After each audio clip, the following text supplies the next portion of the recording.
મિર્ચી morning.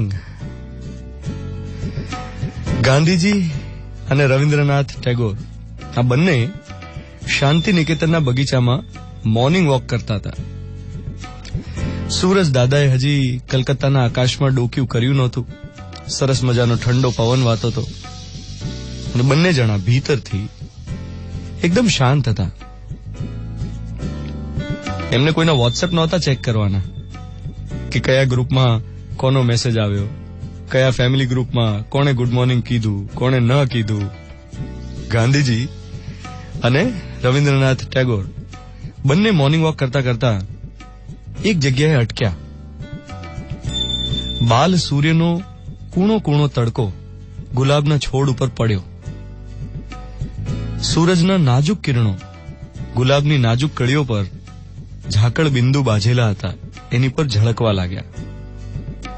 Due drops, ઝાકળનું પાણી એ પડું પડું કરતું હતું પણ ગુલાબથી ટપકતું નહોતું. ટાગોરે કહ્યું કે ગુલાબની આ ઉઘડતી કળીઓ, આ ખીલતી પાંખડીઓ મને કવિતા લખવા પ્રેરે છે. They are inviting me to write something about ધેમ.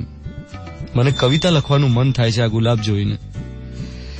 ગાંધીજીએ કહ્યું કે મને તો કવિતા લખતા આવડતી નથી, પણ હા એટલું જરૂર ઈચ્છું કે આપણા દેશનું દરેક બાળક આ ગુલાબની કળી જેવું તાજગી ભર્યું બને.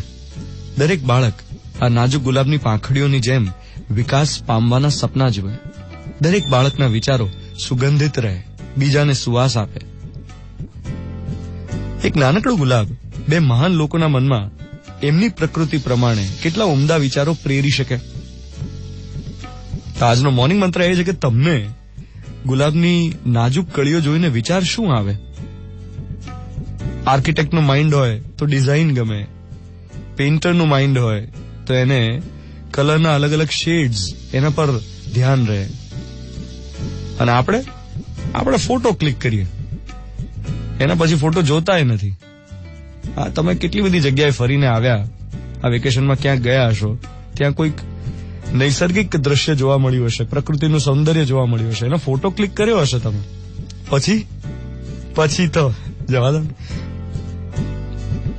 રીવિઝિટ પણ નથી કરતા એને.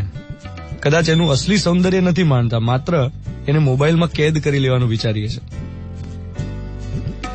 મારો સીધો સાદો સવાલ એ છે કે તમારા ઘરના ગાર્ડનમાં કે પછી તમારા બેલ્કનીના ગાર્ડનમાં કે કદાચ તમારા ઘરમાં ગાર્ડન હોય જ નહીં, કોઈ છોડ હોય જ નહીં, તોય તમારા ઘરની આસપાસ ક્યાંક તો કોઈના ઘરમાં કોઈક ગુલાબ ડોકાતું હશે ને તમને આમંત્રણ આપતું હશે કે મને જુઓ, મારી સુવાસને માણ, હું જિંદગીનું એડ્રેસ છું, મને જીવી લે. પણ એવું આપણે કરતા નથી.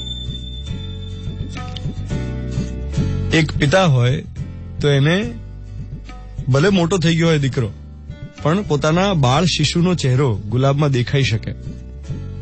એક માતા હોય તો એને ભલે મોટી થઈ ગઈ હોય દીકરી, પણ પોતાની 16 વર્ષની દીકરીના ચહેરાની તાજગી એ ગુલાબની પાંખડીઓની તાજગીમાં દેખાઈ શકે. સૌંદર્ય તો છે જ, જરૂર છે નજરની, અને નજર આપણે કેળવી શકીએ એવી શુભ ભાવના સાથે આજના દિવસની શરૂઆત કરું. હા, તો આજનો મોર્નિંગ મંત્ર 7:15 થઈ રહી છે. 7 જૂન 2018 ગુરુવારની સવાર. મિર્ચી 98.3 પર હું છું દ્વાનિત તમારી સાથે. Good morning my dear.